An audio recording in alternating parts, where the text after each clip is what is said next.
Miami awakens. The Cubans pile up suitcases to visit their homeland. Now, with President Obama's new law, they may take as much luggage as they wish.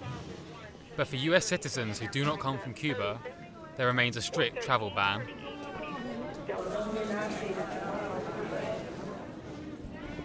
Después de 50 años, the ban has been here for 50 years. The Cuban regime is still there and the people starve.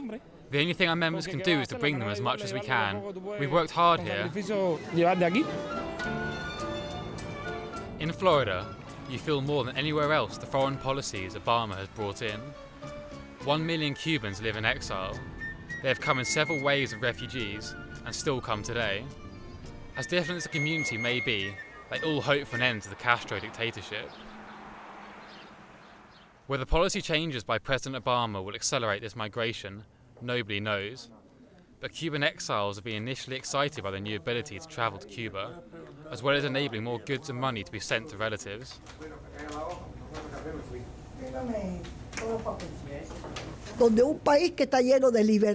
This is the land of freedom and democracy. If in Cuba your mother or son becomes seriously ill, you need to wait 3 years for a travel permit. Thanks to President Obama, we now have the freedom to travel whenever we want.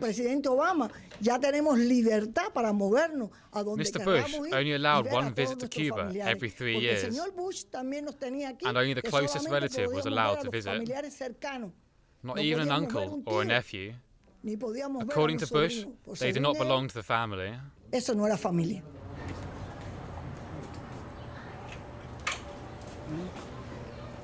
In a few days, this retired nurse's dream will become a reality. She has prepared a 20-kilogram bag.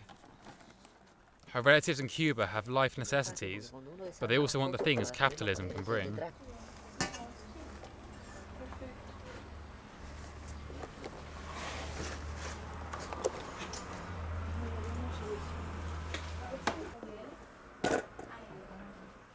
What is the most important thing in life? The family. Governments come and go, but the family remains. Obama is the 11th president of the United States since Fidel Castro seized power. I'm not interested in talking just for the sake of talking, but I do believe that we can move U.S.-Cuban relations in a new direction. Obama will change nothing in Cuba. At least not as long as Fidel Castro remains in power. Al menos mientras Fidel Castro esté ejerciendo su autoridad de supergobernante. Hugo Matos is rightly skeptical. He knows the Castro brothers. He fought with them during the revolution as a commandant. Together they overthrew the pro-American dictatorship of Batistas. But Matos did not want a communist Cuba. He was labelled a traitor and sentenced to 20 years imprisonment. He went to prison aged 40.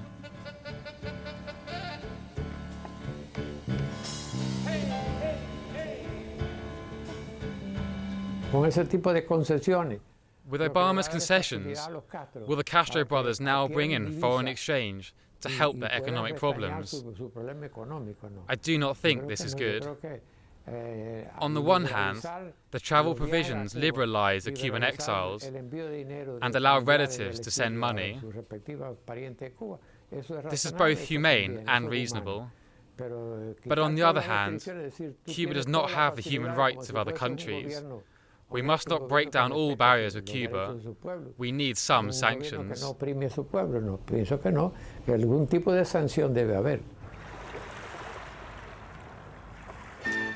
The traditional Cuban district of Miami is known as Little Havana. This is where many Cubans play dominoes. They are loyal Republican voters and feel that Obama is taking risks when they look back to Kennedy's involvement with the country.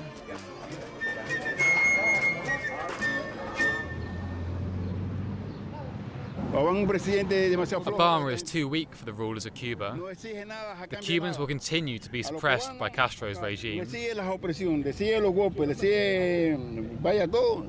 Hace falta I miss the political passion among our people. The Cuban exiles talk a lot today, as I have in front of your microphone, or they demonstrate in the streets, but what we need are people who use weapons in order to liberate the homeland, but the US bans us. The old warriors of the Cold War are now a minority. More and more Cuban exiles are able to relax. Obama's chief advisor, Andy Gomez, is among them.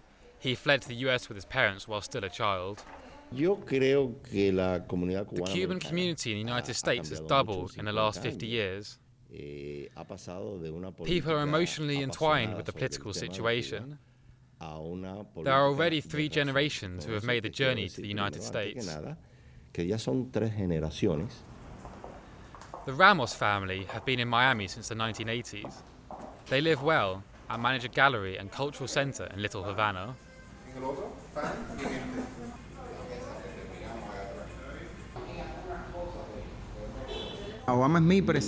Obama is my president. He will finally bring freedom to Cuba. In just under 3 months, he has done it. The government of Cuba is quite nervous. These grandparents came to Miami last, by boat, at the invitation of their sons. Roberto Ramos venerates the Virgin de la Caridad. He writes to her and thanks that his life has not been lost to the shark-infested sea, like so many refugees before him. For 2 days I was stranded in the middle of the sea, without fuel, without food, without drinking water. By a miracle I was found by the US Coast Guards. They said, "Welcome to the land of freedom." For the first time in my life, I felt free. In Cuba, no one has rights.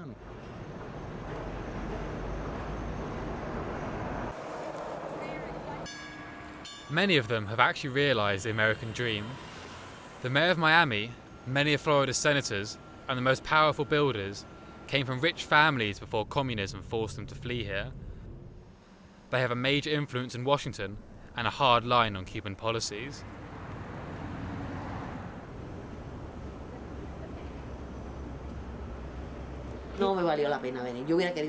For me, it was not worth it to live here.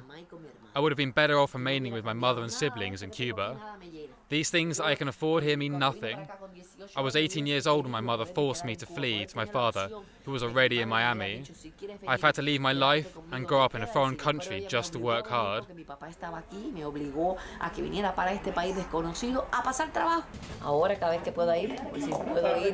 Now I will drive over as often as possible, 2 or 3 times a year. Only then can I keep a connection to my family. On the Cuban side, there are admittedly also limitations. Not everyone can enter. In particular, critics of the regime are blacklisted.